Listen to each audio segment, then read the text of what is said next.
Fine example of an Inca wall here.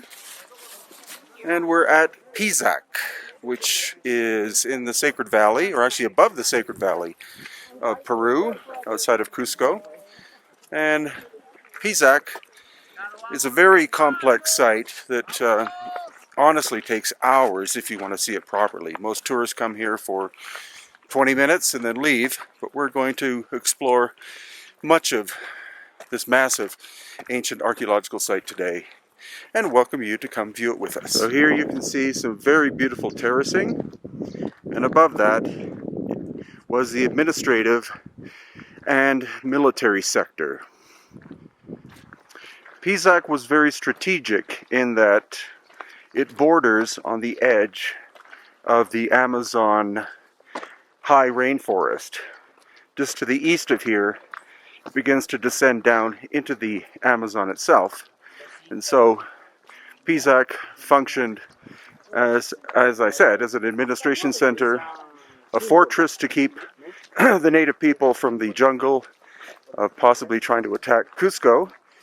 There's also a ancient religious center, farming area, etc. So it encompasses several square kilometers.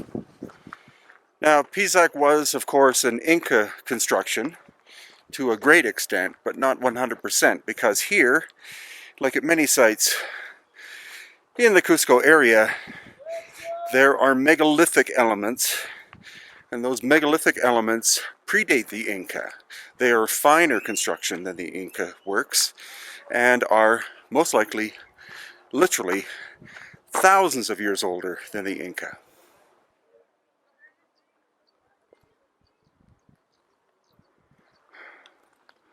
So here's the megalithic work. Just amazing level of precision work. And behind it, fine craftsmanship, but not at the same level as what this is.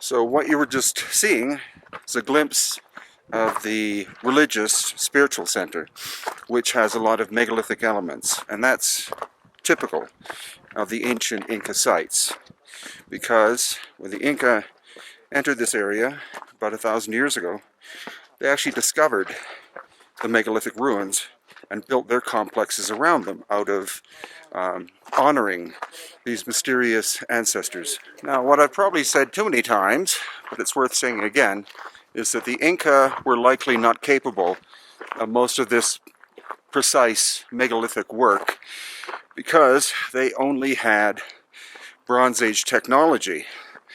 That stone you're looking at is either andesite or basalt, super hard. Any strike with a copper or bronze chisel would just dent it immediately. So we're looking at the work of mysterious people, possibly called the Pirwa, and that is where Peru gets its name from.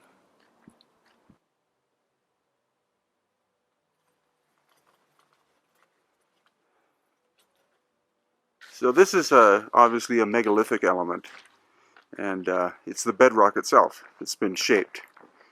And then possibly this is an Inca addition onto the side. But these blocks here may be part of the original construction.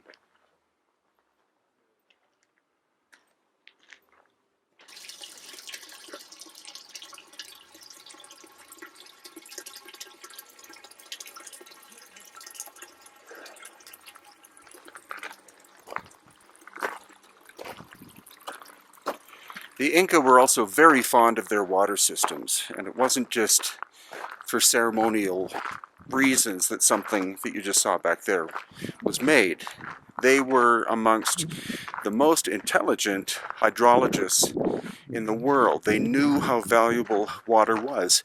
Even though this area gets a lot of rain, water was precious.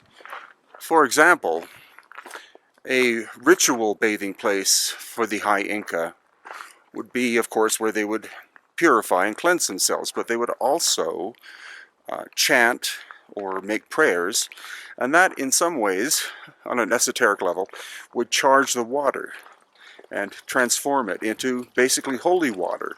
So from there, the water went down through the Royal Inca agricultural terraces, and then after that went down to the more common people's terraces, and then from there usually into a stream or into a river.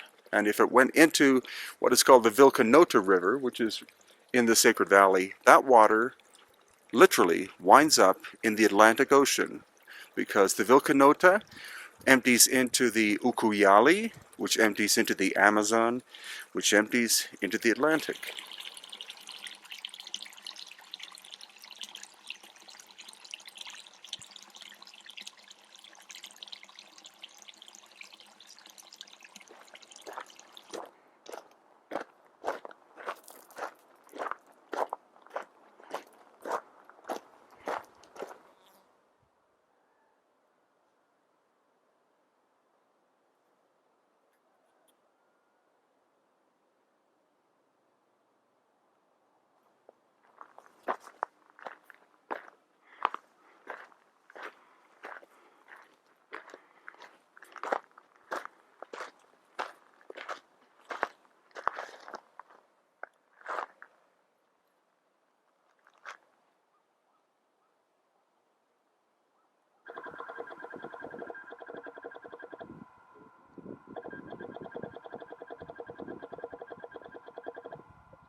And so as we head down this rather major Inca trail into the small colonial city of Pisak, I hope you've enjoyed this video, and I hope you take the time to watch some of the other ones that I've produced here on my YouTube channel, also at www.hiddenincatours.com, that's hiddenincatours.com, and hiddenhumanhistory.com. Ciao from Pisak.